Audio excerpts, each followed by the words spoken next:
আজকে যে লোকটা এই খাটিয়াতে শুয়ে আছে তিনি আর কেউ নয়, তিনি হচ্ছে এই দেশের সূর্য সন্তান যাকে বলা হয়, বীর মুক্তিযোদ্ধা খন্দকার বজলুর রশিদ।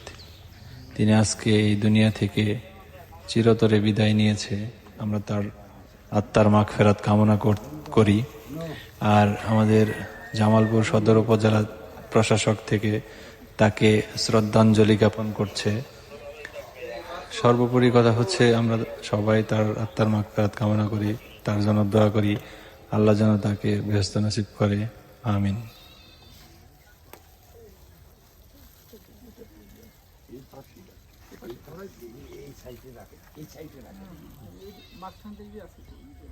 না উপরে থাকবে না তো, জোড়াইয়ে এনে দাঁড় করে দেন, তাহলে সব থেকে ভালো।